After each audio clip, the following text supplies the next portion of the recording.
toriko. Ya, oke, toriko. Dari kata torik juga kan ya, jalan kan. Ya, jadi baik dalam bahasa Yunani, baik dalam bahasa Arab, metode atau metodos itu dianggap sebagai cara atau jalan. Kalau kita kan toriko kan torik ya jalan. Jadi jalan yang harus ditempuh.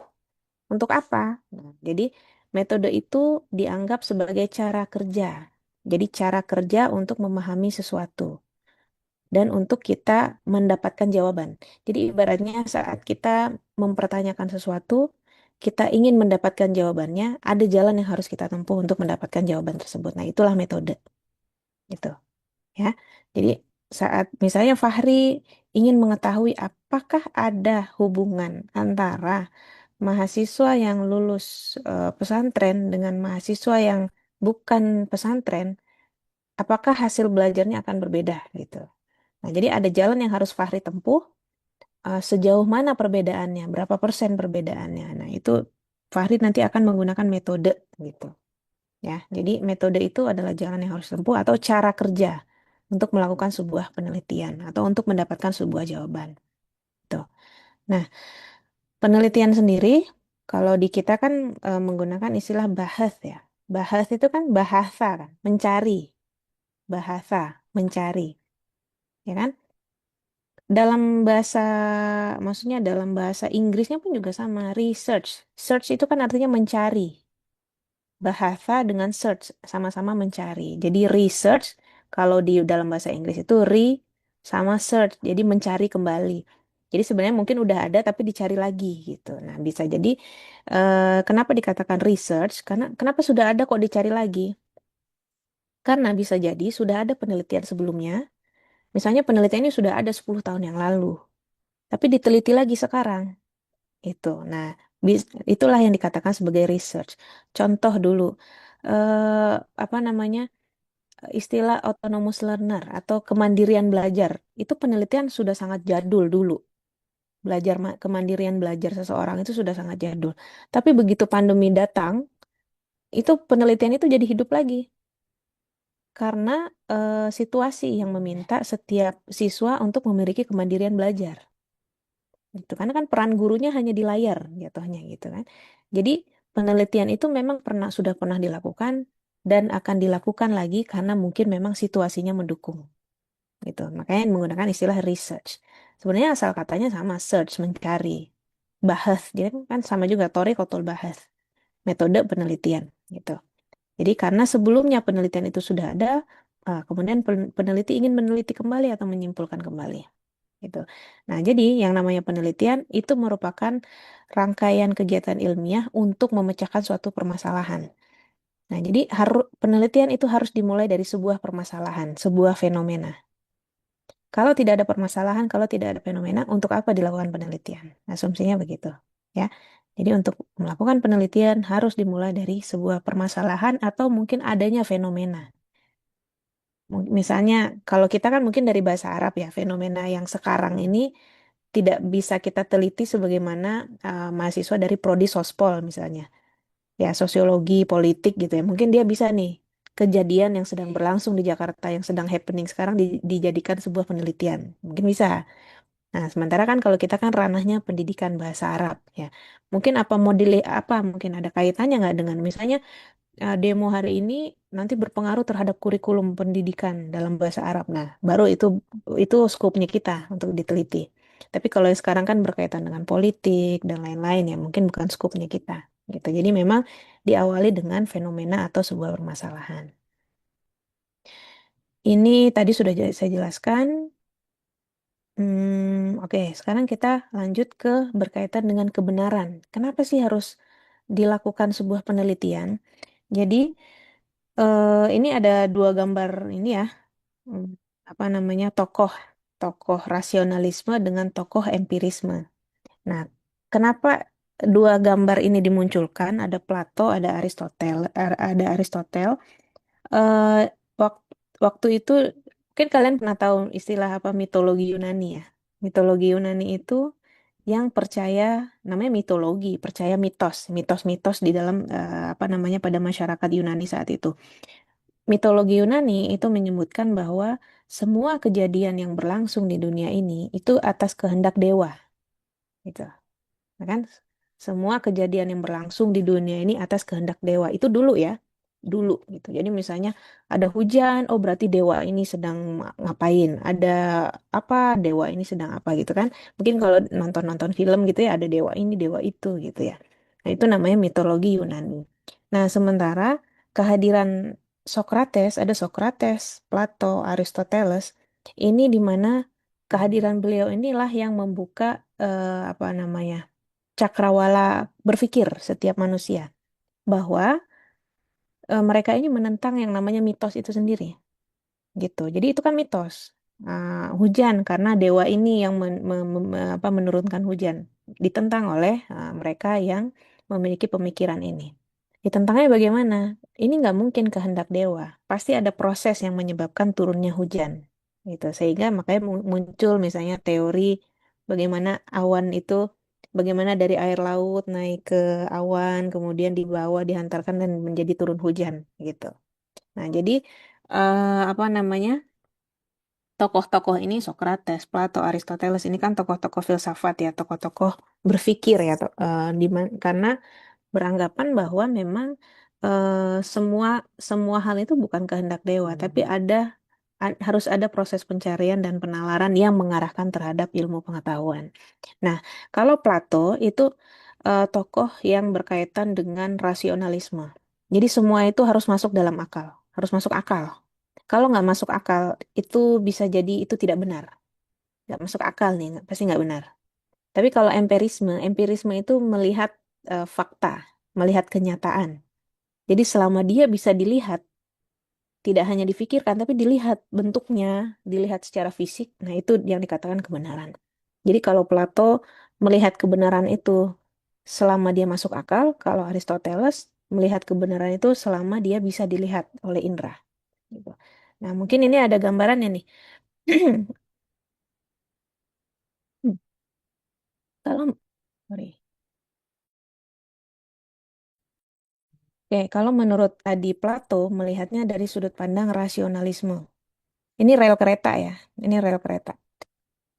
Apakah mungkin rel kereta itu mengecil? Maksudnya dari sini 1 kilometer ke sananya dia jadi mengecil. Mungkin tidak secara rasionalisme. Tentu tidak, karena ukuran kereta kan tidak berubah. Tapi secara empiris, kalau kita berdiri di sini, kursor saya terlihat kan ya? Kalau kita berdiri di sini, kemudian kita melihat ke sana kan dia semakin mengecil. Artinya ada dua hal yang bisa kita simpulkan di sini. Secara rasional, rel kereta ini tidak akan pernah mengecil ukurannya. Ukurannya akan sama di sini. Jadi dari Jakarta mau dia sampai Surabaya, ukuran dari rel kereta kanan ke kiri ini sama, gitu. Jadi secara rasional, rel kereta tidak akan pernah membesar atau mengecil dari eh, apa namanya, jalurnya itu tidak akan pernah membesar atau mengecil. Tapi secara empiris itu mungkin terjadi saat kita berdiri di sini. Kenapa? Karena bumi itu bulat. Akhirnya apa namanya, kita menemukan teori baru gitu. Oh, karena bumi itu bulat sehingga kita melihat bahwa rel kereta itu makin ke sana dia makin mengecil. Jadi itulah yang harus kita pedomani saat kita akan melakukan sebuah penelitian. Jadi rasional iya, empiris pun juga iya. Jadi dia bisa masuk akal, masuk akal, dan bisa dilihat juga. Contoh misalnya gini, nanti saat teman-teman PKM, kenapa ya ini kok siswa-siswa ini pada males gitu misalnya di kelas. Kok terlihat misalnya bosan dari wajah-wajahnya. Itu kan secara empiris ya. Secara empiris terlihat nih anak-anak itu bermalas-malasan misalnya. Tidak semangat untuk belajar dan lain sebagainya. Kemudian secara rasional, teman-teman coba pikirkan apa yang menjadi permasalahan ya. Kenapa kalau dilihat secara empiris nih, aura-aura mereka ini nggak semangat belajar gitu. Nah, secara rasional teman-teman pikirkan, oh jangan-jangan karena materinya. Oh jangan-jangan karena proses pembelajarannya.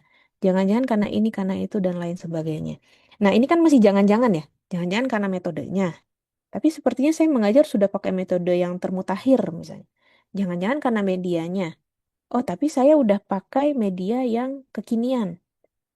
Dengan dua hal itu sudah saya lakukan, kenapa anak-anak kok masih seperti ini gitu? Akhirnya misalnya teman-teman melakukan penelitian lebih lanjut. Oh, ternyata ada perbedaan gaya belajar, misalnya gitu. Jadi mungkin mahasiswa yang terlihat seperti itu, misalnya tidak semangat, kurangnya minat, ternyata mereka punya gaya belajar yang kinestetik misalnya, harus bergerak aktif. Sementara media yang saya buat itu hanya media yang bentuknya basoriah tuh, visual gitu. Oh, jadi ternyata media saya ini hanya bisa mengakomodasi atau membuat anak-anak yang punya gaya belajar visual menjadi lebih semangat belajar ketimbang yang kinestetik gitu. Nah, akhirnya sepertinya saya perlu melakukan sebuah penelitian misalnya atau perlu mencari solusi agar media pembelajaran saya ini tidak hanya untuk mahasiswa yang punya gaya belajar visual atau audial, tapi juga mengakomodasi kinestetik. Nah, begitu media tersebut ditemukan atau cara metode mengajarnya ditemukan, bisalah itu menjadi sebuah penelitian. Gitu. Jadi, bagi seorang peneliti, itu tidak hanya melihat rasionalismenya saja. Itu kan kalau secara rasional, metode termutakhirkan membuat pembelajaran efektif. Ya kan, metode yang paling baru belajar efektif pasti. Media yang paling keren belajar efektif pasti. Tapi kita tidak pernah melihat bagaimana implementasinya di kelas. Makanya empirismenya juga harus dilihat, gitu ya. Nah, jadi teman-teman nanti saat akan melakukan sebuah penelitian, utamanya saat akan melakukan pengajuan judul, biasanya kan dimulai dari judul nih kalau mahasiswa S1. Tapi kalau sudah nanti teman-teman sudah berhasil menyelesaikan sebuah penelitian, biasanya teman-teman tidak akan mulai dari judul, melainkan dari fenomenanya dulu. Oh, terjadi fenomena ini.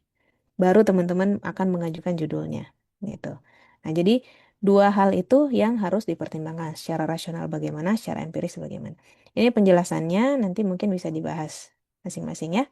Nah, itu pengantar dari saya mengenai metodologi penelitian dan apa apa namanya bagaimana cara atau proses berpikir kita itu harus apa lengkap, tidak hanya rasional saja, tidak hanya empiris saja, harus lengkap dalam apa melakukan penelitian itu. Oke, kiranya itu untuk pengantar metodologi penelitian hari ini ya. Sekarang kita masuk ke RPS. Nah, bagaimana pertemuan ini kan 16 pertemuan ya. 16 pertemuan bagaimana proses pembelajarannya berlangsung. Di Google Classroom saya sudah ini ya, sudah upload tadi RPS biar teman-teman bisa baca RPS-nya. Hmm, nih RPS-nya ya, bisa dibaca masing-masing aja ya RPS-nya. Nah, ini sudah ada semua. Nah, ini untuk tahun ini kita menggunakan kegiatan metode pembelajarannya case-based learning. Jadi di case-based learning itu pembelajaran berbasis kasus. Di sini Prof. Zainal dengan saya meniadakan UTS dan UAS. Jadi tidak ada UTS, tidak ada UAS. Tapi ada penilaian yang bersifat portofolio, penilaian diri dan sejawat, dengan penilaian presentasi. Ini subpoinnya. Gitu. Jadi tidak ada UTS, tidak ada UAS, tapi komponen penilaiannya terbagi tiga ya, portofolio, penilaian diri dan sejawat, presentasi. Nanti saya jelaskan. Nah, ini buku yang bisa digunakan ya. Ada beberapa buku. Ini memang menggunakannya Creswell karena ini aslinya dari sana. Tapi misalnya terlalu berat untuk teman-teman, gunakanlah referensi pendukung yang berbahasa Indonesia ini. Atau bisa menggunakan hasil-hasil penelitian. Itu ya. Karena nanti teman-teman pasti akan berselancar di Google Scholar, udah pasti untuk mengikuti perkuliahan ini. Tuh. Nah, ini sudah terbagi dalam beberapa pertemuan. Materi-materinya apa saja sudah dibagi ya. Ada 16 pertemuan. Jadi kita tetap 16 pertemuan, tapi pertemuan 8 dan 16-nya bukan UTS, bukan UAS. Melainkan ada aktivitas belajar di situ. Nah, saya jelaskan untuk desainnya.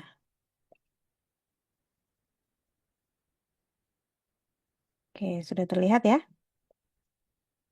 Oke, nah ini desain untuk eh, perkuliahan metodologi penelitian bahasa Arab. Ke sini dulu mungkin ya.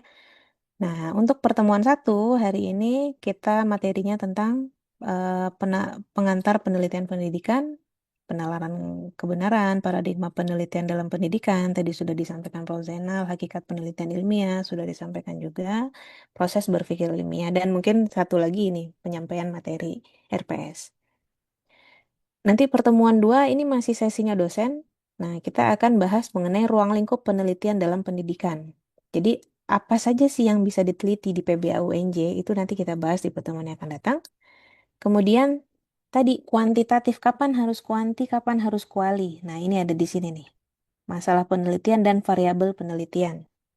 Sama yang ketiga, membatasi dan merumuskan masalah. Nah, pertemuan ketiga, kelompok 1 sudah presentasi ya. Tadi saya sudah info ke Hanif dengan Nurul. Untuk kelas ini 45 mahasiswa membentuk 10 kelompok. Ya, jadi nanti ada 10 kelompok presentasi. Tuh, udah ada tanggal-tanggalnya nih. Jadi kelompok 1 nanti akan presentasi mengenai populasi dan sampel. Poin-poin ini harus ada di dalamnya. Harus ada di dalam makalahnya ya. Populasi itu apa, sampel itu apa, teknik sampling bagaimana, probability dan non probability sampling itu apa, dan seberapa banyak sampel yang boleh digunakan dalam sebuah penelitian. Tuh. Nah, jika sekiranya teman-teman akan menggunakan contoh, gunakan contoh-contoh yang berkaitan dengan pendidikan bahasa Arab. Gitu. Jangan pakai misalnya populasi ibu-ibu apa namanya PKK, jangan. Gitu karena tidak berkaitan dengan pendidikan bahasa Arab gitu ya. Misalnya populasinya berkaitan dengan lingkungan sekolah, komunitas belajar bahasa Arab dan lain-lain gitu. Nah, jadi pertemuan 3, pertemuan 4 itu kita sudah masuk ke dalam metode-metodenya. Jadi di mata kuliah metodologi penelitian, kuantitatif yang akan kita bahas itu ada 3 metode. Ini kuantitatif ya, fokusnya kuantitatif nih. Penelitian korelasional atau kausal komparatif. Penelitian korelasional. Yang berikutnya penelitian kausal komparatif atau ex post facto. Yang berikutnya penelitian eksperimen. Nah, ini 3 ini metodenya kuantitatif. Cara menelitinya berbeda-beda. Gitu. Nah, itu nanti akan disampaikan presentasinya oleh kelompok 2, 3, dan 4. Jadi saya minta kelompok 2 berdiskusi lebih dalam mengenai korelasional, buat makalahnya, dan presentasikan hasilnya. Tuh. Harus mencakup ini, pengertiannya apa, karakter korelasional itu bagaimana, prosesnya bagaimana, apakah dia punya macam-macam penelitian, prosedur dan rancangan penelitian korelasional itu seperti apa. Tuh. Pertemuan berikutnya, kita fokusnya terhadap data. Jadi data, teknik analisis data, skala pengukuran, dan instrumen penelitian kuantitatif. Instrumen penelitian dari 3 penelitian ini. Nah, itu akan dipresentasikan oleh kelompok 5. Nah, pertemuan 8 kan biasanya UTS ya. Tidak ada UTS. Jadi pertemuan 8 kita masuk ke metode kualitatif. Metode kualitatif ada 2, ada 3 sebenarnya. Ada analisis isi, etnografi, dan studi kasus. Ini digabung karena memiliki ciri yang mirip ya. Tuh. Kemudian pertemuan 10 dan 11, penelitian gabungan nih. Mixed method. Dia menggabungkan antara kuantitatif dengan kualitatif. Metodenya penelitian tindakan atau action research. Kemudian penelitian pengembangan. Mungkin pernah dengar research and development. Tuh.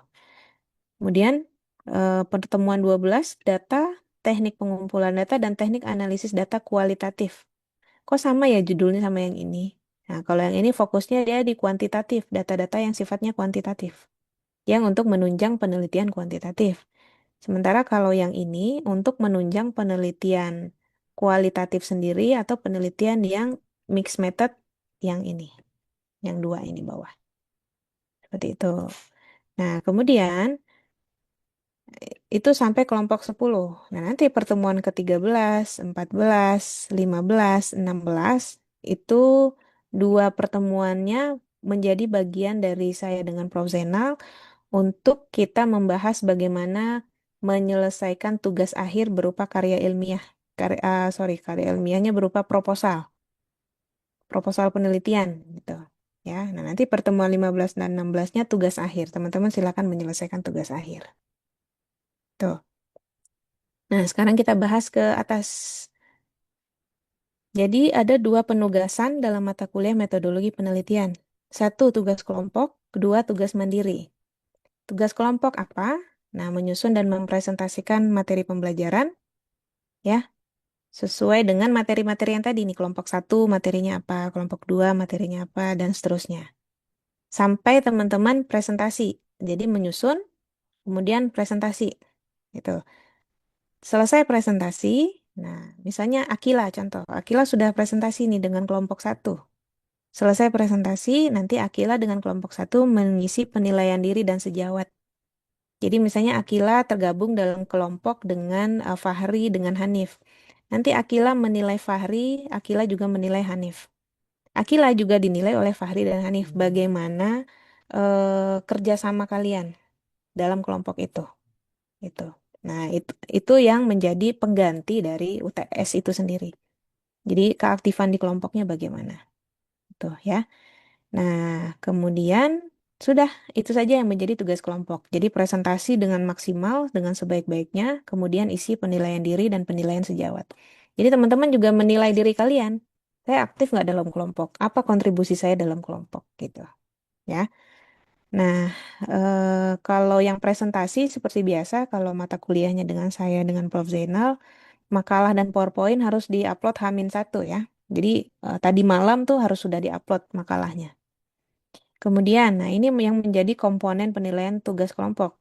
Penilaian diri dan sejawat itu menduduki bobot 25%, presentasi 15%, dan makalah 10%. Gitu. Nah, untuk kenapa kok ini paling tinggi? Karena ini teman-teman akan menilai diri kalian sendiri dan menilai teman-teman kalian dalam kelompok dalam hal presentasi dengan makalah. Tuh. Kemudian, tugas individunya apa? Tugas individunya menyusun tugas akhir berupa proposal penelitian. Terdiri atas bab satu, bab 2, bab 3. Nanti kita pakai pedoman dari Prodi. Nah, kemudian tugas akhir itu dikumpulkan melalui link ini. Ini udah ada linknya. Itu ya. Nah, apa saja yang diupload di sana? Ada 3 hal yang dilaporkan di dalam link ini. Satu, usulan judul. Jadi saat teman-teman akan mengusulkan judulnya misalnya siapa yang mau mengajukan judul? Misalnya Denisa. Denisa mau mengajukan judul A. Tapi saat Denisa mengajukan judul A, itu Denisa harus tahu penelitian yang mirip atau penelitian yang pernah berlangsung. Untuk Denisa mengetahui, oh penelitian saya ini belum pernah dilakukan, tapi ada penelitian yang mirip gitu. Jadi penelitian A sudah, misalnya penelitian tentang pembelajaran kooperatif sudah ada. Misalnya kooperatif A, kooperatif B, kooperatif C, oh sudah ada, tapi kooperatif D belum ada misalnya. Ya udah saya mengajukan judulnya gitu. Gitu. Jadi buat teman-teman mengetahui penelitian yang relevan. Kemudian apa alasan memilih judulnya disertakan di sini. Ya, misalnya mungkin memang adanya fenomena atau ada apa gitu ya. Ini nanti diunggah di link ini. Kemudian ada logbook. Logbook itu catatan harian. Catatan harian. Jadi kalian tuh ngapain aja sih dalam menyelesaikan tugas akhir itu aktivitasnya dicatat aja di sini. Misalnya tanggal sekian saya buka jurnal, tanggal sekian saya melakukan apa, tanggal sekian apa gitu. Ya, itu diupload. Dan terakhir adalah laporannya. Laporan. Laporan dari bab satu, bab 2, bab 3 gitu. Ini mungkin terlihat kayaknya banyak banget tugas gitu. Padahal mah tidak. Sama saja seperti yang sebelumnya, sama saja seperti ya perkuliahan pada umumnya. Hanya ada 2 tugas, tugas kelompok, cuma ada tambahan aja menilai diri dan sejawat. Ini juga cuma form aja kok. Kalian cuma kasih bintang-bintang aja di situ. Bisa dibuka dari sekarang juga udah bisa. Kemudian ada tugas individu. Nah, jadi upload tugas akhir itu dengan harapan teman-teman itu nggak ujuk-ujuk di akhir gitu. Tiba-tiba di akhir tanpa apa persiapan. Jadi makanya pengajuan judul itu perlu adanya persiapan. Persiapannya apa? Ya minimal sudah membaca penelitian-penelitian yang relevan. Gitu. Nah, ini sudah saya unggah juga ya di Google Classroom. Gitu ya. Jadi tidak ada UTS, tidak ada UAS, karena kita menggunakan format case-based learning di mana pembelajaran berbasis kasus ini merupakan bagian dari pembelajaran berbasis output ya, OBE ya, outcome based education. Jadi yang saya lihat tuh hasilnya saja, tapi proses di dalamnya saya melihat dari ini. Jadi gimana sih proses kalian berdiskusi ya, saya lihat aja dari sini. Bagaimana sih proses teman-teman mengajukan laporan ya, saya lihat aja dari logbooknya ngapain aja, usulan judulnya apa, gitu.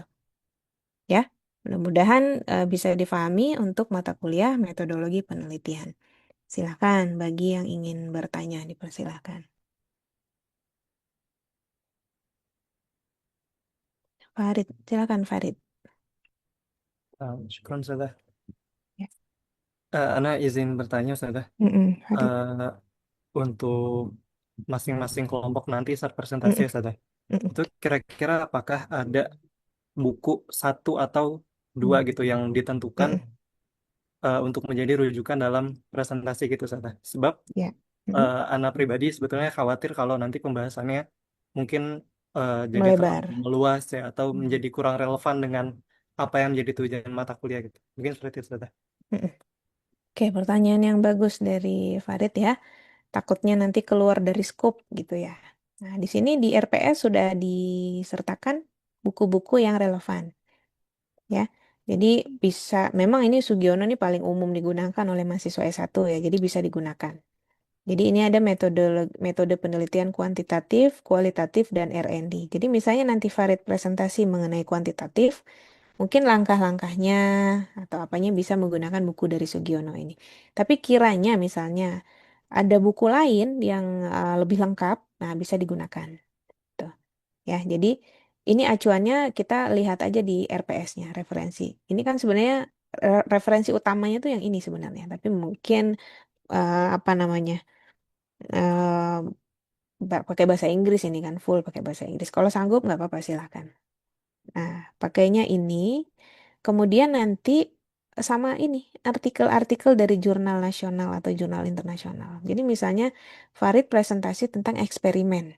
Nah, nanti Farid bisa juga buka artikel orang-orang yang meneliti menggunakan eksperimen itu bagaimana dia melakukan penelitian. Nah, itu bisa dipresentasikan. Gitu. Oke, Farid, jelas ya? Syukuran, Ustazah. Oke, Afwan. Lanjut, Fahri. Ustazah, syukran ala fursah. Ana izin bertanya, Hmm. Ustazah. Mm-mm. Seperti tadi yang sudah Ustazah eh, katakan di awal bahwasanya lanjutan dari mata kuliah Metopen ini di semester selanjutnya itu ada taujih dan juga nadwah kalau Najwa. nggak salah ya Ustazah. Mm-mm. Iya. Nah, berarti hasil penelitian yang sudah kita hasilkan di mata kuliah ini apakah bisa Mm-mm. diteruskan ke mata kuliah yang kita akan laksanakan di taujih dan juga nadwah nanti ke depannya Ustazah? Iya, Syukran oke. Ustazah. Wah, pertanyaan yang bagus dari Fahri ya. Jadi kalau untuk metodologi penelitian, ini hasilnya belum menjadi penelitian. Hasil dari penelitian ini dia belum menjadi penelitian, tapi masih menjadi proposal penelitian. Jadi karena tugas akhir di mata kuliah ini meminta bab 1 sampai bab 3. Bab 1 itu berkaitan dengan latar belakang kenapa penelitian ini harus dan penting dilakukan. Itu. Dan pertanyaan-pertanyaan penelitiannya ada di situ. Jadi di bab 1 itu ada latar belakang, ada pertanyaan yang ingin kalian tanyakan. Maksudnya yang ingin kalian dapatkan jawabannya tapi dibuat dulu jadi pertanyaan di bab 1. Bab 2 itu kajian teori. Teori-teori yang berkaitan dengan penelitian yang akan teman-teman lakukan. Kalau bab 3 itu metode penelitiannya. Jadi pakai metode apa, sumber datanya dari mana, dari datanya apa, sumbernya dari mana, bagaimana menganalisisnya. Itu. Nah, tugas akhir dari mata kuliah ini adalah bab 1, 2, 3 itu.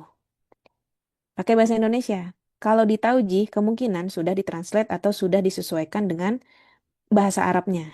Gitu. Ya. Jadi kenapa dipisah? Karena minimal di metodologi penelitian tahu dulu konsep penelitian dalam bahasa Indonesia. Kemudian nanti di Tauji sudah berbahasa Arab. Di Nadwah kalian udah maju sempro, maju seminar. Sudah punya pembimbing juga gitu kan. Nah, penelitiannya kapan? Penelitiannya dilakukan setelah teman-teman sempro. Gitu. Jadi sudah seminar proposal, nah baru penelitian dilakukan.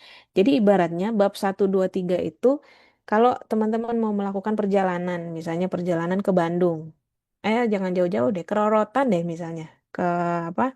Mau ke Korea. Teman-teman tahu nggak alamat Korea di mana? Maksudnya titiknya di mana? Tahu nggak? Hafal nggak jalannya? Nggak. Pakai apa kalau ke sana? Kau naik motor misalnya. Pakai Waze atau Google Maps kan? Nah, apa metodologi penelitian itu ibaratnya adalah Waze dan Google Maps-nya itu. Jadi saya udah tahu tujuannya mau ke sana. Nah, si Waze atau Google Map-nya inilah yang memberikan langkah atau arah kemana harus beloknya, di mana harus lurus, kapan harus belok gitu. Nah, jadi em, kalau kita ibaratkan tugas akhir dari mata kuliah ini adalah teman-teman sudah klik di Waze, start. Nah, itu. Tapi begitu teman-teman udah mulai jalan, nah itulah yang dikatakan teman-teman sudah melakukan penelitian. Gitu. Jadi bab 1, 2, 3 itu masih mencari di Waze itu sendiri alamatnya. Nah, gitu. Jadi metodologi penelitian, taujih risalah sama naduah ilmiah itu masih bab 1, 2, 3 fokusnya. Nah, memang dari setiap apa namanya setiap semester Prof. Zainal dengan saya mengampu mata kuliah ini harapannya adalah tidak berubah itu judul apa namanya yang pernah kalian jadikan tugas akhir. Harapannya seperti itu. Kenapa? Biar nggak kerja 2, 3 kali gitu. Misalnya sekarang udah riset, maksudnya udah nyari-nyari nih judul yang relevan, udah dapat misalnya judul, oh ya judul ini oke nih untuk saya lakukan.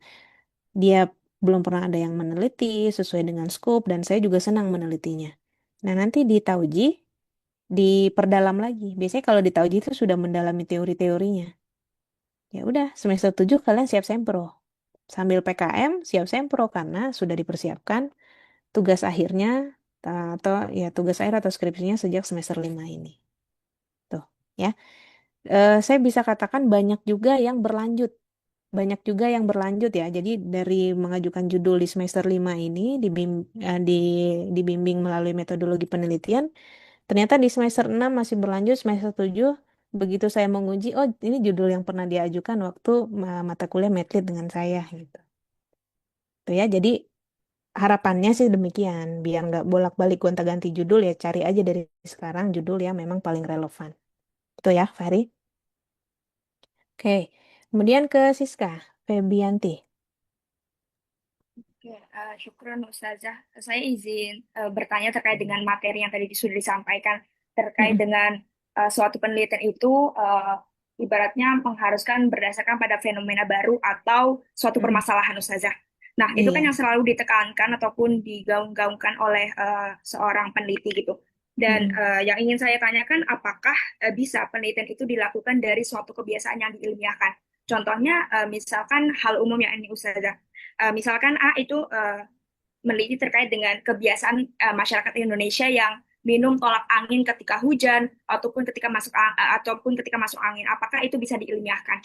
Dan kalau misal secara khusus di bahasa Arab itu saya pikir tentang kebiasaan menghafal kosakata terhadap peningkatan kemampuan dalam pelajaran kitabah. Apakah ya jadi poin poin dari pertanyaannya apakah suatu kebiasaan itu bisa Ya, menjadi objek penelitian itu saja? ya, oke. Pertanyaan yang bagus nih dari Siska. Udah mulai kritis ya, Siska. Jadi apakah sesuatu yang bentuknya kebiasaan, misalnya gini, anak-anak zaman sekarang misalnya, kebiasaan bermain game online, gitu. Apakah bisa dilakukan menjadi sebuah penelitian? Bisa. Karena memang ada teori dari kebiasaan itu sendiri. Kebiasaan membaca, jadi misalnya hubungan kebiasaan membaca terhadap perbendaharaan kosakata. Nah, itu bisa dilakukan. Kenapa? Karena ada teori kebiasaan membaca, gitu. Tapi kalau misalnya ada hal yang tidak logis nih, maksudnya kalau secara logika juga nggak bisa diteliti nih. Kalau tadi kan bisa ya, kebiasaan membaca. Gini deh, kebiasaan membaca Al-Quran aja contohnya. Kebiasaan membaca Al-Quran terhadap perbendaharaan kosakata mahasiswa baru misalnya gitu. Itu kan mungkin diteliti ya. Masih semakin banyak, karena gini, semakin banyak dia membaca Al-Quran, pasti semakin banyak kosakatanya. Minimal dia tahu fi, misalnya dari kul huwallah aja deh. Kul huwallah, oh huwa artinya ini, kul artinya ini. Oh, perbendaharaan kosakata dia pasti banyak. Nah, itu bisa dilakukan penelitian. gitu. Tapi apakah memungkinkan misalnya kita eh, menggunakan teori apa namanya judul yang sama, kebiasaan mengkonsumsi korma terhadap perbendaharaan kosakata. Apakah itu bisa dilakukan menjadi sebuah penelitian? Tentu tidak, gitu. Karena nggak ada pengaruhnya makan korma sebanyak apapun kalau nggak pernah ngomong bahasa Arab, nggak pernah berartikulasi bahasa Arab, nggak akan berpengaruh terhadap perbendaharaan kosakata. Gitu. Jadi kalau tolak angin kan gitu ya. Kebiasaan minum tolak angin karena memang tolak angin untuk kesehatan. Nah, tapi saat konsumsi makanan Arab, nah kebiasaan makan nasi kebuli, nah itu kan akan berbeda karena kita skupnya penelitian. Tapi kalau kebiasaan makan nasi kebuli terhadap tingkat kolesterol, nah itu baru bisa. Nah, gitu. Jadi hal-hal yang bersifat kebiasaan apakah bisa dilakukan sebuah penelitian? Bisa. Sangat bisa terhadap jika memang ada teorinya gitu. Kebiasaan bermain game online misalnya gitu. Bisa nggak sih dikaji apa namanya dalam bahasa Arab? Nah, bisa jadi misalnya memang game online-nya itu game online yang dari Arab. Jadi ini saya pernah lihat ada apa orang main PS ya, komentatornya pakai bahasa Arab. Nah, dia main itu eh, dia kebiasaan bermain itu tapi dia sekaligus menyimak nih komentatornya yang ngomong apa gitu. Ternyata itu sangat berpengaruh terhadap perbendaharaan kosakatanya dia. Atau terhadap keterampilan berbicaranya dia atau terhadap kemampuan dia untuk mengomentari sesuatu misalnya gitu. Nah, itu bisa saja dilakukan sebuah penelitian. Yang penting penelitian itu bisa dilakukan selama dia memang tadi rasional. Nah, tadi kan nggak rasional nih yang makan kebuli ya, nggak rasional, nggak ada urusannya makan kambing sebanyak apapun nasi kebuli seberapa kali pun tidak akan ada kaitannya dengan perbenaran kosakata gitu. Jadi selama dia rasional itu bisa dilakukan sebuah penelitian. Kebiasaan membaca bisa, kebiasaan bernyanyi misalnya, kebiasaan bernyanyi lagu-lagu bahasa Arab terhadap apa misalnya hasil belajar bisa dilakukan, silahkan gitu ya. Jadi sebuah fenomena yang memang fenomena itu kan bentuknya kan hal-hal yang lazim terjadi. Apakah bisa dilakukan penelitian? Bisa selama dia rasional. Itu ya. Mungkin Siska udah punya judul tuh jadinya tuh. Ya kan, Siska? Baik, ya baik Ustazah. Izin Ya, nanya satu lagi Ustazah. iya, Tadi silakan Siska. terkait dengan apa namanya teori yang berkaitan dengan penelitian. Misal nih Mm-mm. Ustazah, ada suatu Mm-mm. teori baru yang diciptakan. Contohnya kemarin di 2024 itu terkait dengan doom spending yang dilakukan oleh Gen Z. Nah, itu kan Apa tuh? Itu teori apa tuh? doom spending itu tentang fenomena psikologis gitu saja yang dimana Heeh. mereka tuh sebenarnya membeli secara konsumtif, habis itu nyesel belakangan gitu saja, Oh, kayak iya gitu iya iya ibaratnya. iya. Nah, Mm-mm. itu kan dia membentuk sebuah teori baru. Nah, Mm-mm. sedangkan penelitian itu harus ada teori yang berkaitan. Itu gimana Ustaz? Iya. Doom spending, perilaku belanja impulsif atau berlebihan ya. Oke. Ada teori baru. Apakah bisa kita kaji? Malah bagus. Malah bagus gitu. Jadi ada hal-hal baru, hal-hal yang terbaru yang happening yang berkaitan, tapi harus berkaitan dengan bahasa Arab ya, karena kita kan skupnya di penelitian bahasa Arab gitu. Jadi misalnya sekarang lagi pembahasan terbarunya yang happening itu di sekolah tuh deep learning, ya kan? Yang nah, itu mau diteliti, boleh silakan. Mau ditelitinya dari apa? Dari bagaimana deep learning itu berlangsung atau melihat apakah ada pengaruh antara siswa yang diajarkan dengan deep learning, apakah berbeda hasil belajarnya dengan siswa yang diajarkan tidak dengan deep learning? Nah, itu bisa diteliti. Jadi ada dua cara, bisa diteliti secara kuantitatif, contohnya tadi melihat dari dua kelompok, yang satu dikasih perlakuan deep learning, yang satu pakai metode yang lama gitu. Ada nggak perbedaan hasil belajarnya? Itu secara kuantitatif kita melihatnya. Tapi kalau kita melihatnya secara kualitatif, bagaimana deep learning itu diimplementasikan di kelas gitu. Nah, itu secara kualitatif. Bisa dengan studi kasus, analisis dokumen, dan lain sebagainya gitu. Jadi terkadang menentukan metode itu nanti belakangan setelah kita tahu apa yang mau kita teliti. Gitu. Jadi metode itu sebenarnya belakangan. Ibaratnya kan tadi, kalian mau ke rorotan, udah tahu tujuannya kan. Oh, pokoknya yang mau saya tuju rorotan. Mau kalian pakai Waze, mau kalian pakai Google Map, mau kalian tanya ke teman kalian atau mau buka peta Jakarta. Nah, itu nanti masalahnya. Mana yang paling memungkinkan. Itu. Makanya pemilihan metode itu bisa jadi nanti setelah teman-teman benar-benar mendapatkan ini loh masalahnya, ini loh rorotan yang mau saya tuju. Nah, gitu. Jadi memilih menentukan metode itu sebenarnya nanti. Tapi ada juga yang punya ini eh, mau menantang dirinya, mau men-challenge dirinya misalnya.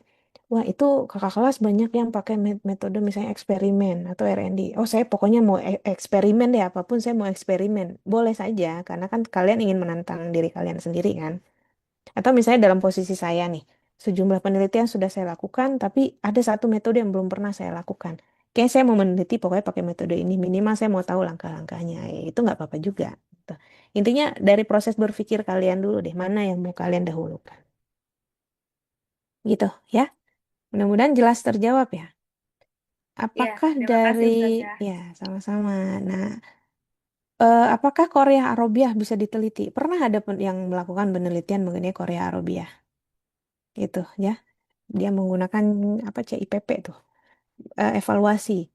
Apakah kegiatan-kegiatan atau aktivitas atau fenomena yang ada di PBAUNJ bisa diteliti? Sangat bisa. Gitu. Jadi apapun, yang penting masih skopnya pendidikan, bahasa Arab, itu bisa dilakukan sebuah penelitian. Tapi yang benar-benar relevan ya dengan PBAUNJ. Nanti sebenarnya pertemuan yang akan datang nanti kita bahas apa aja sih yang bisa diteliti. Itu nanti ya dibahas di pekan yang akan datang. Oke, ada pertanyaan lagi? Saya Izin izin bertanya. bertanya. Iya tuh, siapa dulu? Pakai raise hand deh mendingan. Tadi saya cuma lihat Akila nih. Ya, Eh, Akila. Ya, Akila. Tadi di Akila Ogina, ya. ya Ya, baik Ustaz. Akila dulu. Mm. Terima kasih atas kesempatannya Ustazah. Izin bertanya terkait tugas yang mandiri Ustazah, yang tugas akhir. Itu kan Mm. ada logbook. Itu Mm-mm. ada kayak semacam kegiatan monitoringnya kita. Itu Mm-mm. minimal 3 kegiatan. Berarti untuk tugas akhir ini bisa disusun dari sekarang ya Ustazah? Tugas akhir disusunnya mungkin bukan dari sekarang ya, tapi dari setelah teman-teman masuk ke materi tentang metodenya. Gitu ya. Kan pertemuan dua belum masuk ke metode nih, masih perkenalan dulu nih, kuantitatif apa, kualitatif atau apa, variabel apa, instrumen apa. Nanti pertemuan tiga masih bahas tentang populasi dan sampel. Mungkin Akila misalnya begitu pertemuan empat tentang korelasional, Akila langsung dapat judul misalnya gitu. Udah mulai berselancar di Google Classroom, nyari-nyari judul yang, Google Classroom, Google Scholar, nyari apa, metode-metode yang relevan dan lain-lain. Nah, itu udah bisa di start sebenarnya. Itu untuk mengisi ya. Jadi sebenarnya logbook itu catatan harian aja. Saya pengen tahu aktivitas kalian tuh ngapain aja sih untuk menyelesaikan penelitian gitu. Gitu ya. Oke, Misalnya tanggal sekian saya nyari di Google Scholar.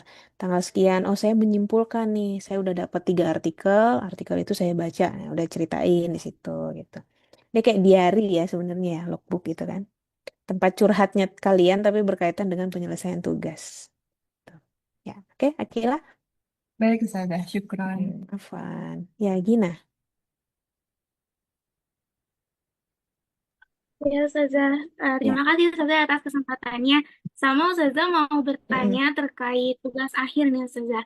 Yang masih Anda bingungkan adalah ketika kita sedang menyusun judul tersebut, kalau-kalau kita ada kayak kebingungan, terus kira-kira butuh Mm-mm. pendapat apakah judul yang saya ajukan ini cocok atau selaras dengan prodi, itu langsung ke Antum, atau Mm-mm. memang kita jalan sendiri-sendiri atau bagaimana Ustazah? No, tidak. Ya, Tidak. syukur Jadi Ustazah. kebiasaan mengajar di metodologi penelitian ini nanti ada kalanya saya menyebarkan form yang mana teman-teman di situ mengajukan judul. Nah, nanti ada satu pertemuan, mungkin di pertemuan 15 kan 15 16 itu kan udah nggak ada perkuliahan ya, hanya tugas akhir. Ya mungkin ada satu pertemuan nanti kita hanya membahas mengenai judul-judul yang perlu dibahas. Kalau nggak, kayaknya nanti akan saya tanda-tandain sih biasanya. Oh ini lanjut aja, nggak ada perubahan judul. Nah, kalau ini perlu saya tanya lagi nih maunya, maksudnya apa gitu. Nah, nanti ada satu pertemuan khusus untuk kita membahas mengenai judulnya gitu. Ya, jadi insya Allah akan dibimbing. Oke, ada lagi? Syukran Coba, ya, Ustazah. Afwan. Oke, bisa dicukupkan mungkin ya. Oke, masih pertemuan awal, masih ini pemanasan dulu nih kita masuk ke semester serius nih. Ke semester 5 udah makin serius nih karena fokusnya udah ke tugas akhir kan. Oke, Prof. Zainal barangkali ada arahan lebih lanjut, Prof. Kita masih ada waktu 5 menit, Prof. Oh iya, Iya, apalagi. Prof. Terima kasih banyak, Prof. Tadi ada beberapa tanya jawab, Prof. Jadi sudah sudah disampaikan tadi ya. Ini berapa poin Iya, dasar untuk memahami kan kuncinya adalah paham tentang metode penelitian itu apa. Artinya betul-betul mengerti tentang metode penelitian. Tadi kan ini yang paling utama kita. Saya sudah disinggung juga teori yang berbagai teori yang menjadi landasan atau pendekatan atau paradigma tadi ya. Paradigma. Dan kita melakukan penelitian berdasarkan paradigma. Nah, keyakinan kita terhadap sesuatu. Paradigma itu kan pandangan kita terhadap dunia sekitar kita itu. Kan ada tadi kan dilihat tadi kan ada aliran-aliran yang Plato dan Aristoteles yang mm-mm. mewakili rasionalisme dan empirisme. Itu bahwa ilmu yang sekarang ini harus menggabungkan keduanya. Jadi supaya mendapatkan satu pengetahuan yang benar dan pengetahuan yang benar, ya. Benar yang sahih, sahih ya. Itu harus dapat teruji secara empiris, tapi terencanakan secara rasional. Merencanakan satu penelitian itu harus ada rasionalnya. Karena ada rasionalnya baru kita empiriskan.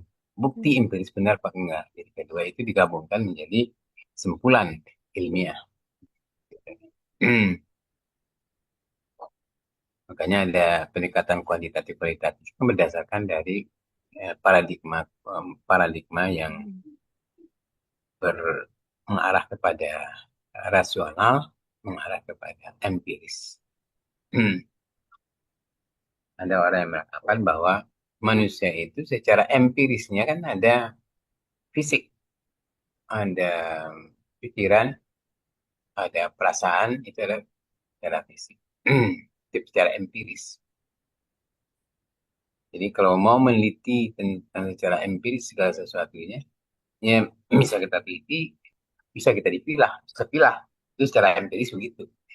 Dia bisa memilah-milah bahwa ini bisa diteliti, kemampuan orang berbahasa Arab bisa diteliti, kemampuan orang untuk menulis bisa diteliti, kemampuan orang untuk melakukan sesuatu bisa diteliti secara empiris dan secara terpilah, secara artinya tidak secara terpisah-pisah. Tapi kalau kita bicara tentang paradigma yang sifatnya rasional, ya, dan itu arahnya nanti penelitiannya kualitatif. Bahwa penelitian itu harus holistik. Nah, itu kan. Holistik itu, kalau kita melihat kemampuan seseorang itu, tidak bisa dia dipilah. Kemampuan itu sangat terkait dengan perasaannya, terkait dengan motivasinya, terkait dengan apa namanya eh, pengetahuannya sebelumnya dan segala macam. Jadi itu sehingga penelitian dari kualitatif itu tidak atomistik tapi holistik. Kalau dalam penelitian kuantitatif dia pikir secara atomistik. Jadi dia memilah-milah. Itu nanti yang kita akan teliti. Tapi seiring kemajuannya pengetahuan kita sekarang ini, makanya ternyata bahwa penelitian tidak bisa kita pilih-pilih begitu saja kualitatif kualitatif. Sehingga bisa terjadi campur aduk, muncullah dan mix match. Jadi landasannya bisa kita kuantitatif, tapi di dalam analisis dan data kita harus menggunakan kuantitatif atau sebaliknya kuantitatif kemudian menggunakan cara-cara uraian secara kualitatif. Jadi sehingga itu bisa mendapatkan satu kesimpulan uh, yang utuh. Gitu. Jadi kalau terpilah tidak utuh. Keutuhan itu apabila kita menggunakan semua potensi yang ada cara yang ada, nah itu baru saya. Tapi untuk bisa melaksanakan itu semua, kita harus pilah dulu. Penelitian kuantitatif seperti ini, kualitatif seperti ini. Itu memang landasannya harus. Walaupun di dalam pelaksanaannya nanti, para ahli itu biasanya dia tidak akan meneliti seperti itu. Dia akan mengambil penelitian yang lebih kepada betul-betul mencari suatu kebenaran dengan menggabungkan berbagai metode. Oke, ini nanti mudah-mudahan seperti yang dikatakan tadi oleh Kak Putih ya. Jadi sudah topik-topiknya sudah dibicarakan dan sudah disampaikan. Paham ya, paham itu semuanya. Kemudian kita bisa lakukan. Artinya nanti di dalam penelitian itu apa yang jadi landasan kita adalah jujur, jujur, objektif, jujur, objektif, eh, boleh salah. Nah ini boleh salah itu bukan. Jadi dia seorang peneliti itu tidak akan bisa terjamin kebenarannya secara 100%. Boleh saja salah, tapi dia lakukan secara jujur. Saja jujur, jadi yang dipantangkan berbohong. Tidak boleh berbohong. Yang dipantangkan berbohong. Jangan berbohong. Hasilnya bisa benar, bisa salah. Diharapkan benar. Kalau salah pun jadi persoalan. Asal kita lakukan secara benar. Sesuai dengan tahapan langkah-langkah penelitian yang sudah dipelajari. Sesuai dengan teori. Jadi kalau hasilnya nanti itu salah, salah dari sudut apa ya silakan aja. Jadi tidak jadi persoalan. Tapi yang jelas kita tidak berbohong, datanya diambil eh, dengan dibuat-buat saja datanya itu yang nggak boleh. Instrumennya juga kita gunakan mengambil pengambilan orang lain, nah itu kan kita berbohong. Jadi tidak boleh berbohong. Boleh salah, tidak boleh berbohong. Boleh salah, tidak boleh. Jadi jangan sampai kita itu salah, bohong. Nah, itu boleh. Jadi kita boleh salah tapi bohong. Makanya jadi guru itu susah ya, jadi guru. Karena jadi guru itu kita harus benar, tidak boleh salah, tidak boleh berbohong. Nah, itu guru itu harus benar dan tidak boleh berbohong. Para peneliti boleh berbohong, tidak boleh berbohong, tapi boleh salah, boleh dalam hasil. Nah, makanya jangan jadi politikus. Nah, itu mereka boleh berbohong, boleh salah gitu. Jadi politikus itu.